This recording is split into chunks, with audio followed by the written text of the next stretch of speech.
obviously need to work on the math as well, but it's important to not ignore the section that you did well on, and continue to improve on that. And then, really understanding the construction of the test and how the questions are presented, and that's really the mind of the test taker.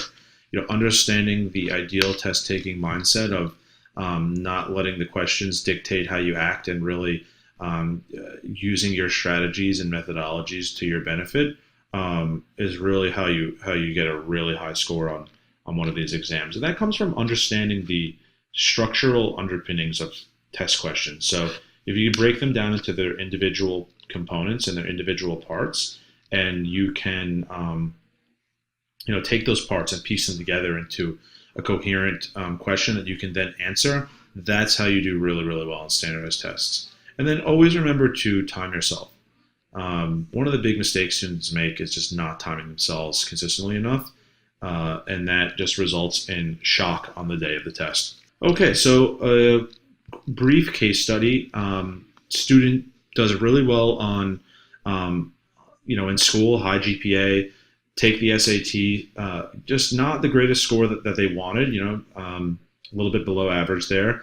They did well on evidence-based reading and writing. They got a 580, and math, unfortunately, was a 360 for a total of 940. Now, this student had done a lot of preparation at private tutor. They spent thousands of dollars. Why is the score lagging? Well, the reason is the student is taking the wrong test.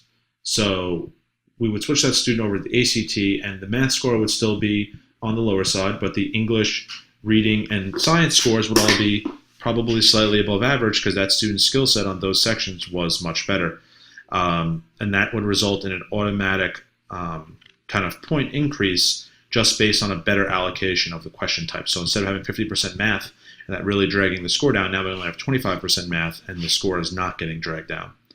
Then with a course of study, that student can improve further based on a more comfortable test. And this is actually based on real people. This has happened many, many times. People come with a below average SAT score and then leave with something much, much higher, not because their tutor is amazing, or that we waved a magic wand over their head, but just because we advise the client to a better course of action. Another case study, another great student, student Y, really puts in high level effort, studied a lot for the SAT, had a private tutor come to the home, studied hard, did some practice tests in the room, at home, did questions here or there whenever she could. Why did that student become disappointed with her SAT score? And why does no one understand why that score was not what they were looking for? That student had just a kind of a bad advice in terms of how to prepare. You don't want to prepare in your room, and you don't want to bit part the SAT up into little pieces, because then when you go take the real thing and you're sitting in a room of smelly, sneezing kids, and you have to do a 3.5 hour plus test with the writing portion, the endurance is really going to catch up to you.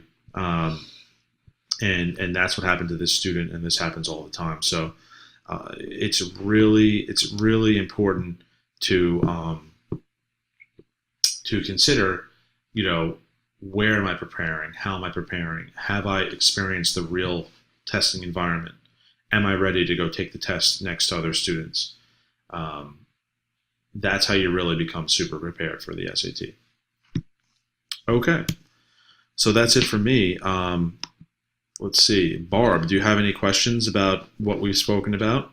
You can type them in the box there.